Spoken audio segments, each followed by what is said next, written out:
Capítulo 11. La historia. Para llegar a la escalinata que sube a la misteriosa Capilla de la Sábana, en Turín, hay que atravesar primero las largas naves de la catedral. Es, pues, necesario sumergirse antes, como preparación, en un ambiente ya de por sí sagrado, desde el que se hace más fácil acceder al Sancta Sanctorum, que está como escondido detrás del propio templo.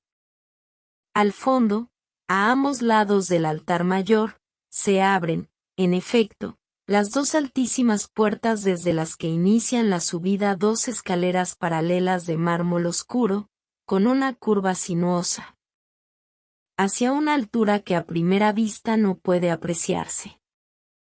La pared del fondo del templo se cierra, como un inmenso iconostasio, con vidrieras, y detrás de ella se intuye, más que verse, el objeto preciosísimo.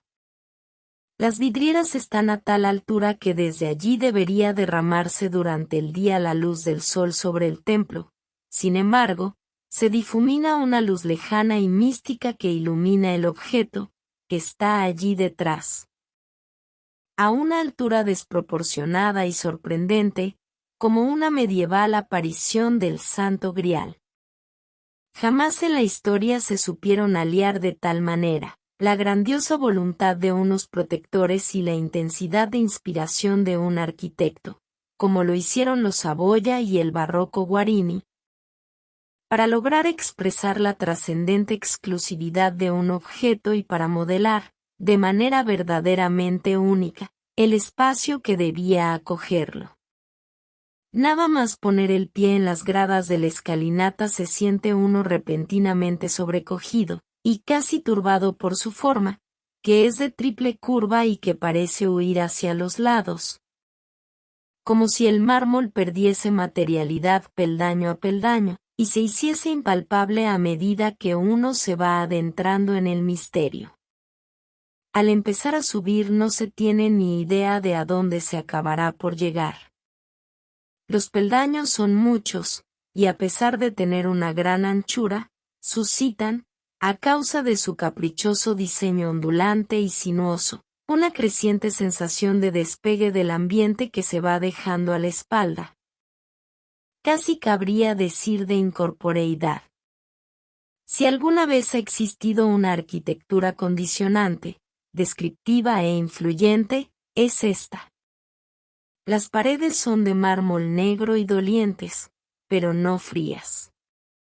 Apagan el impulso de los ojos a mirar alrededor. Así, la mirada se concentra hacia arriba, hacia la desembocadura de la escalinata, hasta llegar a lo más alto. Es un ámbito redondo. El pavimento, de mármol, con dibujos y diseños en forma de estrella, gira en torno a un pesado altar central que puede contemplarse desde cualquier ángulo. El altar constituye el soporte de un enorme relicario, proyectado hacia arriba, para que todo el mundo pueda verlo. En el corazón del relicario se advierten dos aberturas, protegidas y cortadas por verjas contrapuestas, con una luz que ilumina el hueco interior. Allí está el objeto, y de él no se ve absolutamente nada. Está cerrado enrollado dentro de una caja preciosa en la que yace, siglo tras siglo, y de la que es sacado y extendido, ante increíbles multitudes, una vez cada muchísimos años. Desde los muros, todo alrededor, le circundan tumbas de reyes. Sobre él, y como dilatada por su presencia, se yergue la cúpula, con toda la tirantez de su estructura a la vista. Asciende de manera tan inmediata e impetuosa, como liberándose de su propio peso, que basta mirarla para sentir pensamientos ultraterrenos. A través de las vidrieras, aquellas mismas que, desde abajo, permiten entrever el relicario, se ve ahora el pavimento de la catedral y su desierta inmensidad. Parece como si uno estuviera en un lugar más alto que el de cualquier otra iglesia, y con el que ningún otro ámbito religioso de la tierra se pudiera comparar por su sacralidad. Lo que el artista quiso expresar era ciertamente esto, una santidad incomparable, una separación de lo terreno, un dramático y fulgurante privilegio, una especie de estigma arquitectónico.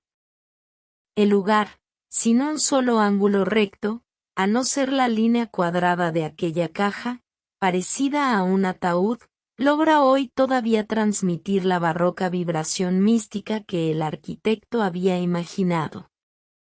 Y el extrañamiento de la sensación espacio-tiempo es tan total que, al bajar las escaleras para salir, muchos han experimentado, hasta el último de los peldaños, una sensación de vértigo difícilmente controlable. La más reciente historia de la sábana, y la que se remonta a 400 años atrás, se reduce prácticamente a esto. El lienzo entró en la historia europea desde Constantinopla, de un modo imprevisto y casi misterioso. Era conservado entre las posesiones de los señores de Charny, descendientes de los antiguos duques de Borgoña y caballeros de la Orden Suprema de Saboya. Como llegó a sus manos pertenece al momento más oscuro de la historia del lienzo. Solo se avanzaban hipótesis, y hasta tiempos muy recientes, ni siquiera se había llevado a cabo la menor investigación. En el fondo debía de esconderse un secreto, tal vez trágico, ya que un de Charny declaró al Papa Clemente VII, que su padre había recibido el lienzo de persona no identificada. Y no hubo manera de que revelase el nombre.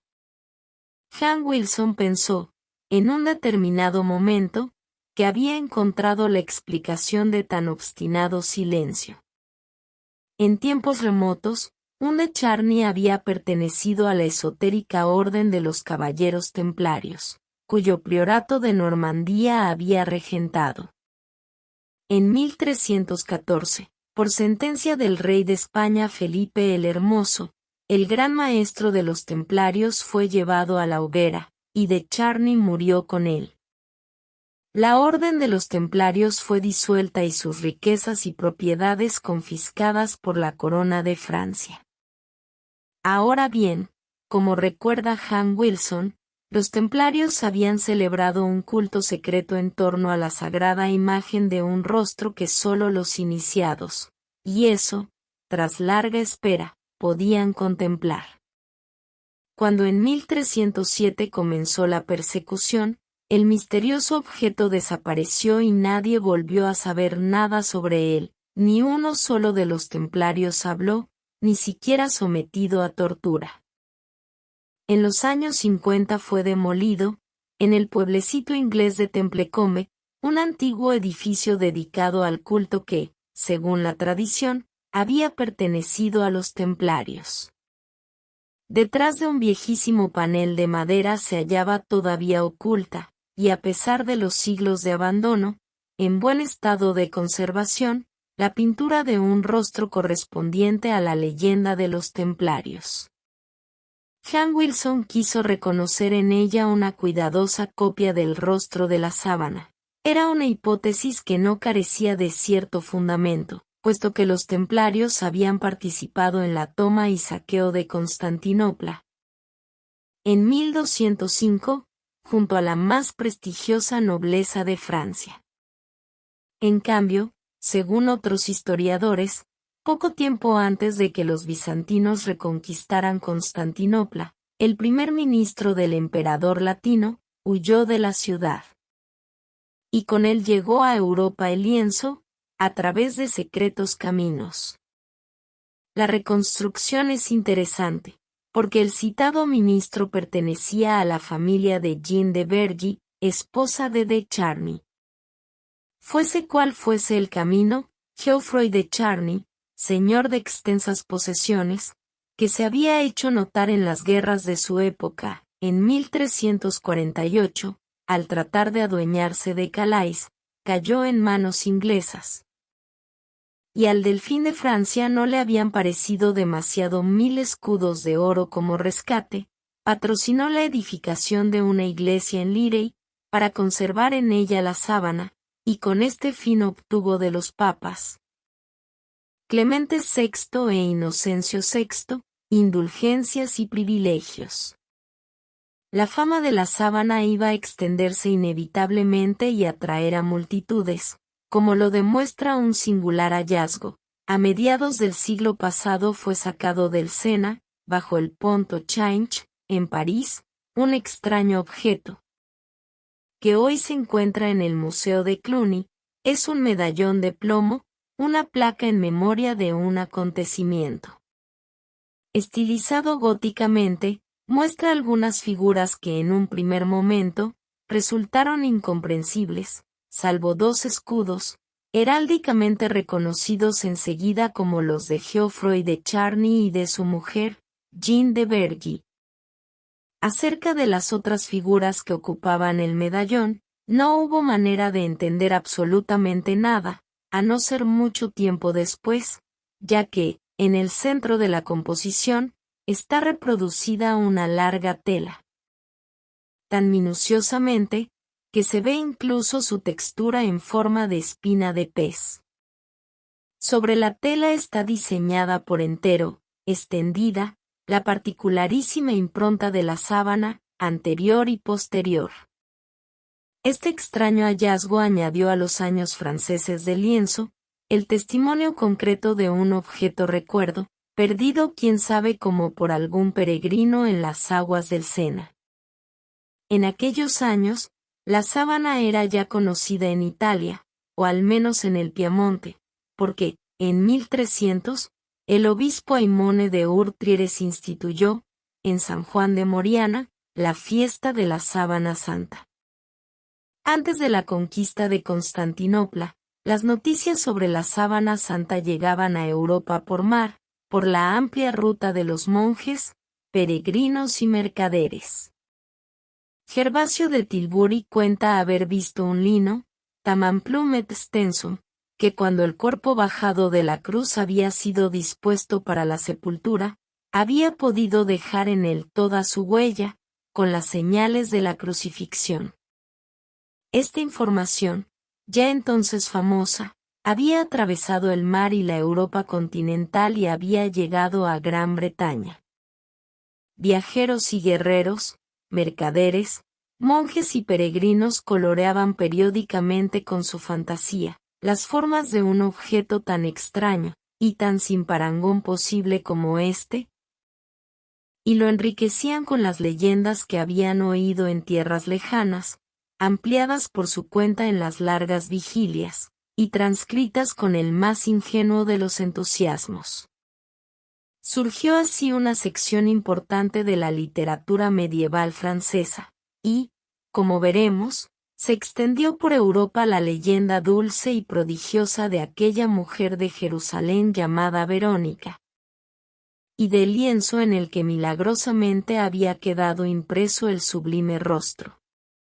En 1201, apenas 4 años antes de que la estupenda y riquísima ciudad de los emperadores fuese saqueada y devastada de tal modo que hoy reconstruimos su recuerdo casi exclusivamente gracias a las memorias escritas, estalló en Constantinopla la enésima conjura palaciega. Juan Comneno, que estaba al frente de ella, ambicionaba el trono, y nadie en los 2 campos enfrentados sabía que, de todos modos, estaban combatiendo por un periodo de poder muy breve. Aquellos tumultos, aunque de modestas consecuencias de cara al futuro, fueron preciosos a los fines de nuestra historia.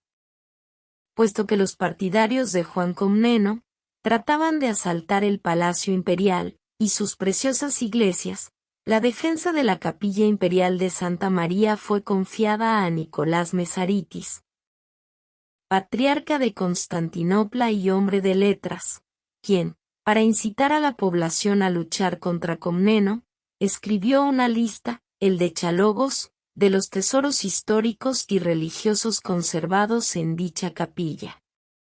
Así ha podido llegar hasta nuestros días una descripción del lienzo.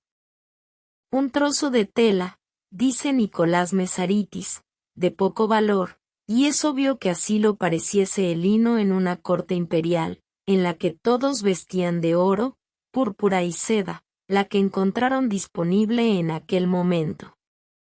Mezaritis advirtió, y esto demuestra que tuvo ocasión de tocarlo, que el lino estaba todavía perfumado por los aromas funerarios. Escribió que, a su parecer, el tejido había desafiado su deterioro porque había envuelto el cadáver inefable, desnudo, cubierto de mirra, después de la pasión.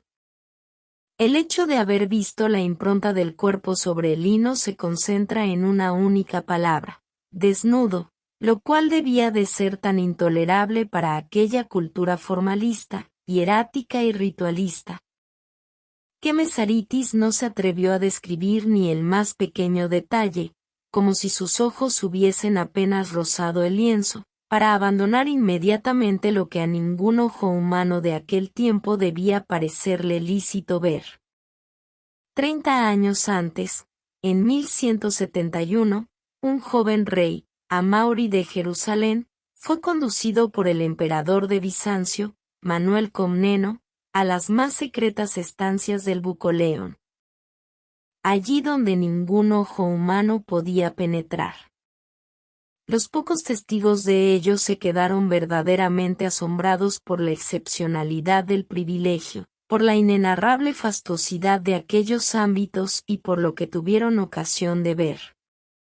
El lienzo funerario estaba conservado entonces en una cámara inaccesible y era llamado, como hoy, Sindonem, sábana. También esta vez, el historiador toma nota de la presencia del objeto, pero sin dar la menor descripción de él. Dice el arcaico texto francés, y cada palabra evoca poderosamente la atmósfera fascinante de aquellos lugares perdidos. Del día en que el lienzo llegó a Constantinopla nos ha quedado precisa memoria. Era el 16 de agosto del 994. Llegaba acompañado de antiguas leyendas sobre su misterioso origen, precedido de una guerra y escoltado por un ejército, tras un largo viaje por tierras peligrosas, infestadas de bandoleros, casi sin caminos. Y así había recorrido un itinerario larguísimo, desde Edesa, en el altiplano turáneo. Entró a la ciudad por la Puerta de Oro, escoltado por el Senado y el clero, y fue expuesto en Santa Sofía, donde toda la ciudad se apiñó para ver y tratar de comprender aquel objeto tan extraño y difícil de describir. Luego, siempre en procesión, fue introducido en el Palacio Imperial, el Bucoleón, sobre la Propontide, y allí fue colocado en la Iglesia Imperial de Santa María del Faro. Debemos estas fundamentales informaciones a los antiguos libros litúrgicos ortodoxos, que conmemoran y celebran el acontecimiento, el Meneo o libro de los meses, el Típicon, que regula la recitación cotidiana del oficio divino, el Sinaxario, que da noticias históricas sobre la finalidad de la fiesta. En la época de las luchas iconoclastas, y de la destrucción de tantos siglos de arte que fue la ciega consecuencia de aquellas luchas, Edesa, independiente de Constantinopla y aislada en su altiplano, no se vio afectada por ellas, y había logrado conservar intacta su célebre reliquia, la imagen no pintada por mano humana.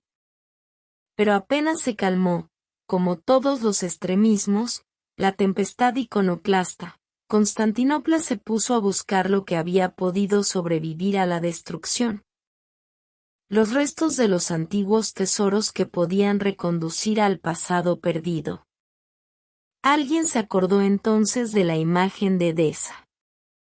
El emperador Miguel III acuñó una moneda que llevaba impreso el rostro del lienzo, y sus sucesores empezaron a pretender que el objeto fuese traído a la capital del imperio. El emperador León I lo pidió explícitamente a la ciudad de Edesa como restitución, no se sabe bien a título de qué ni a causa de qué viejas vicisitudes históricas. Quizá únicamente porque el pretexto legitimaba la prepotencia. La restitución se produjo, en efecto, más por la fuerza que por libre consentimiento, puesto que los habitantes de Edesa opusieron viva resistencia, y en el año 943. El emperador romano Lecapeno mandó un ejército para traerlo fuese como fuese. Edesa fue asediada, y por 2 veces, entregó al emperador copias del objeto, con la esperanza de engañarle. Pero no debía de ser tarea fácil copiar tan fielmente la sábana, como efectivamente no lo ha sido jamás en siglos sucesivos, porque el engaño fue descubierto inmediatamente, y, finalmente, Edesa tuvo que abrir sus puertas y ceder la preciosa imagen impresa sobre el lienzo. A cuantos vieron la imagen en Constantinopla les pareció producida por una secreción húmeda, sin coloración pictórica ni otro medio artificial alguno. Un dignatario de la corte imperial nos cuenta que muchos, al contemplarla por vez primera, no consiguieron comprender nada, y que, en un primer momento, ni siquiera reconocieron la forma del rostro. Entre estos estaba el propio hijo del emperador, que ciertamente tuvo ocasión de verla de cerca. Esta circunstancia habría de repetirse en el transcurso de los siglos, y se repite todavía en nuestros días, con todo aquel que observa el lienzo por vez primera, de improviso, sin nadie que le ayude a distinguir lo que está viendo.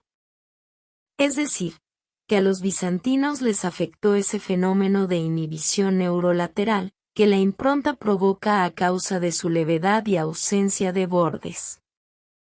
Algunos espectadores, y el emperador entre ellos, mediante una más feliz y rápida adaptación mental a lo que veían, comprendieron, sin embargo, el significado de la impronta. El hecho de que era algo que había estado en contacto con alguien, y se dice que el emperador logró incluso pintar una aceptable reproducción de la sábana. En aquellos días vivía en Constantinopla el monje Simeón Metafrasta, historiador y teólogo, quien, probable testigo ocular, escribió el texto litúrgico del Sinaxario, relativo a la fiesta conmemorativa. Se remonta a los más antiguos tiempos de la reliquia en Edesa, y luego la describe en su forma presente.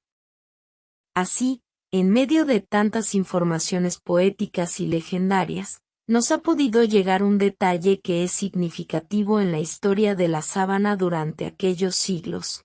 El lino era presentado y conservado tetradiplón. Es decir, doblado en 4 pliegues, no extendido en toda su longitud, y, por consiguiente, no era visible la impronta total del cuerpo. En efecto, el lino del lienzo muestra señales de antiguos dobleces. Si nosotros los repetimos, en un modelo a escala, nos encontramos con que un pliegue cae precisamente por encima y por debajo del rostro, aislándolo de todo el resto. Y así, escondiendo el cuerpo, aparece únicamente el extraño retrato de un rostro sobre una tela, y, por un ulterior capricho óptico, el rostro, separado de la posición cadavérica del cuerpo. Parece como si tuviera los ojos abiertos, y no cerrados, y fuera, por lo tanto, el retrato de un hombre vivo. Algunas antiguas quemaduras y gotas de cera, que se repiten en diversos tramos del tejido, entonces doblado tal y como se ha explicado, nos confirman la reconstrucción. Y nos dicen asimismo que la sábana no solo se conservaba doblada de aquel modo, sino que también se exponía así, a juzgar por las quemaduras causadas precisamente por velas cultuales. De hecho, la liturgia ortodoxa, que a este respecto ha sido objeto de un precioso y muy cuidadoso estudio, llama a la reliquia una vez mandilión, que en árabe y siriaco, y hasta en dialecto genovés, significa pañuelo, sudario o toalla. Y otra vez la llama sindón, mientras que precedentemente lo había descrito como tejido tetradiplón, plegado en 4. Puesto que los textos litúrgicos fueron compuestos por autores diversos y en tiempos distintos, parece que incluso quienes vivían en Constantinopla, no se habían formado una idea clara del objeto y de sus amplias dimensiones. Ni sabían, por lo menos, que el objeto, tras haber sido conservado durante largo tiempo plegado de aquel modo, se había desplegado accidentalmente y redescubierto definitivamente en su auténtica forma. De hecho, existen documentos que parecen confirmar los dos estadios de la conservación de la sábana. El primero es la historia del Mandilión, redactada en tiempos de Constantino Porfirogénito, es decir, pocos decenios después de la llegada de la sábana a Constantinopla, y describe el objeto como un rostro acheiropoietos. No pintado por mano humana, impreso sobre una tela y enmarcado en un marco precioso, que, por su estilo de inspiración persa, tenía que remontarse a los tiempos de Edesa. Otro es el relato de un peregrino que llegó a Constantinopla en torno a 1151, casi desde los últimos confines del mundo entonces conocido, desde Þingeyrar, en las regiones más septentrionales de Islandia. Era abad benedictino y se llamaba Nicholas Soemundarson. Cuando, después de 6 años, relató el viaje, dijo que había visto la sábana, que estaba tejida sencillamente con hebra de lino y que tenía impresas y se podían ver perfectamente las huellas del cuerpo y las heridas sanguinolentas. Después de él habló también Robert de Clary, noble francés que vivió en Constantinopla en los días de la Cuarta Cruzada, así como del asalto y saqueo de la ciudad en 1205. Contó que en la iglesia de Santa María de Blaquerna, en el Cuerno de Oro, exactamente donde, 770 años más tarde, Max Frey habría de encontrar algunos de sus pólenes específicos. Cada viernes la sábana era expuesta extendida en toda su largura, de modo que se podía contemplar en ella la clarísima impronta del cuerpo, anterior y posterior, como si estuviera de pie. La iglesia de Blaquerna, tragada literalmente por las devastadoras reestructuraciones de Mohamed II, fue convertida en mezquita, pero sus formas bizantinas intactas han sido luego reconocidas. Y se pueden entrever todavía. En los 260 años que la sábana estuvo en Constantinopla, se produjo, ciertamente, una profunda evolución en las costumbres. Y de hecho, una redacción más reciente del Sinasario, en verso, nos dice: y en una sábana has dejado impreso tu semblante, y muerto, vestiste, por último, la sábana. Hay que pensar que la rigidez religiosa y formal de los bizantinos, los condicionamientos debidos a su larga guerra contra los iconoclastas, habían comenzado a ceder ante una más libre apertura a los usos occidentales. Incluso en el ámbito iconográfico. Y en otro fragmento, aunque no tuvieras ni figura ni belleza en el momento de la pasión, sin embargo, eras la luz del universo que se transparentaba a través de la forma de tu persona, cuya semejanza impresa sobre el lino nos fue regalada como un tesoro. De este modo, la usanza ortodoxa, según la cual se dedica a toda festividad un texto más o menos largo, en verso o en prosa, para recordar a los fieles las notas históricas relativas a ella, ha permitido encontrar y delimitar la época constantinopolitana de la sábana. Desde el momento en que apareció en la ciudad sorprendente impronta de un rostro, tras el que se escondía bastante más de lo que los ojos veían, hasta el momento en que fue robada por los cruzados, y llevada a través de un accidentado itinerario a Occidente, la sábana ejerció una enorme influencia, aunque solo bien perfilada en tiempos recientes, sobre la forma más sutil y típica del arte bizantino. La pintura de iconos.